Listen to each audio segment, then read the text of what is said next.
All right, so I'm here for this mock exam number 1, pretty hard problem. So I'm gonna start with number A. It says all this stuff.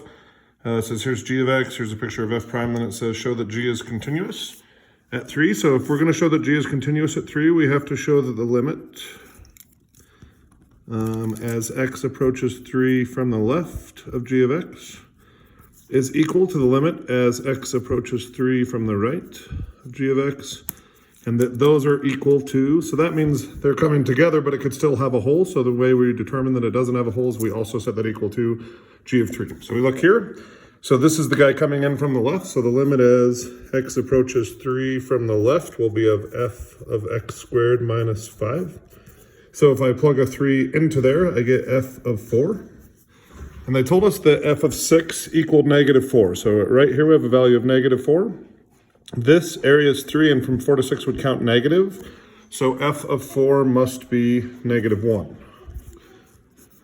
So then we have the limit as x approaches 3 from the right,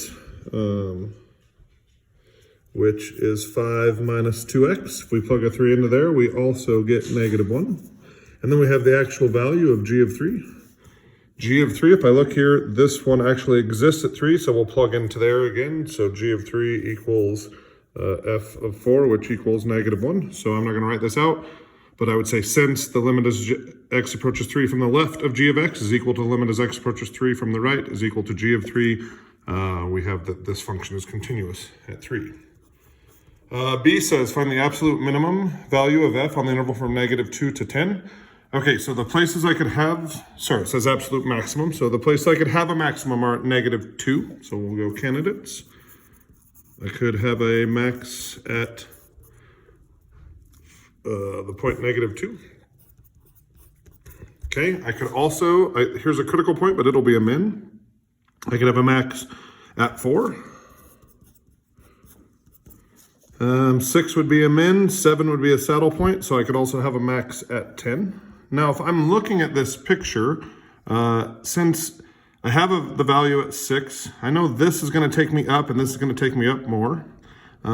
This is going to take me up a little bit as I'm going left, but I'm thinking since this area is bigger than that one, I'm thinking my max is going to be at 10, but I'm going to go ahead and calculate them. So I'm going to start with the knowledge that f of 6 equals negative 4. So if I look at this graph right here, that area is 7, so that means f of 9 right here would be equal to 3, and that area is 4, so f of 10 will be equal to 7. F of 4 we've already said, but this area right here is 3, so from here to count down. So that means f of 4 equals negative 1. And then this area from left to right would count up, but from here we'll have to go down, so that'll be negative 12. This area 5 will count up, so that'll be negative 6. So I would say f has a maximum at 7 of 7 at x equals 10, because these are my 3 candidates, and that was the largest y value.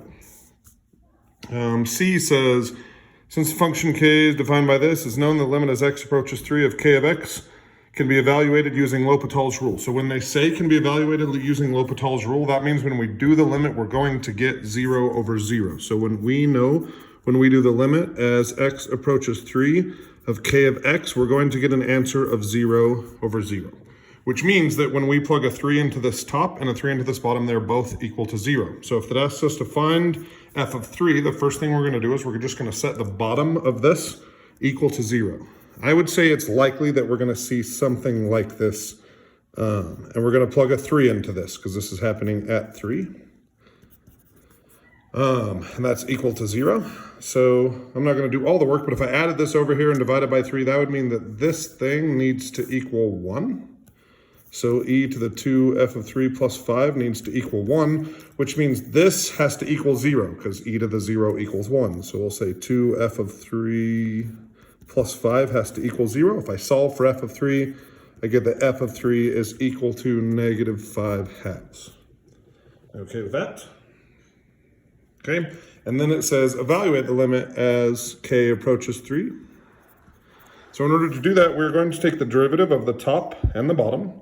So the derivative of the top, we're going to have 3, and the derivative of this, remember if we take the derivative of an integral, we're going to do 2 things with this. We're going to plug it in, and we're going to take its derivative. So that part's going to become 3 f prime of 3x. The derivative of this is 4. So we're going to get the limit as k approaches 3 of 3 times 3f prime of 3x minus 4. And then we're going to take the derivative of the bottom. So that's going to be 3e to all this times the derivative of this, which is going to be 2f prime of x. So we're going to get 3e to the 2f of x plus 5 times 2f prime of x. And then we're going to subtract a 1.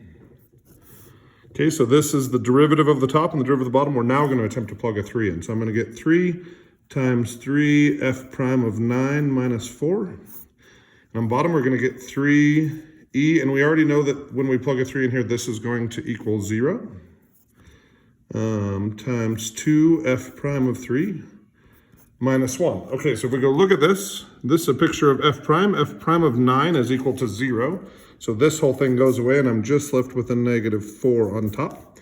And on bottom, we have 3 times 2. F prime of 3, it says, is equal to 3.5. Minus that 1 there. So we get 3 times 2 is 6, so 21, 20. So we get negative 1/5. So there's A, B, and C. Be back for the next ones here in a minute.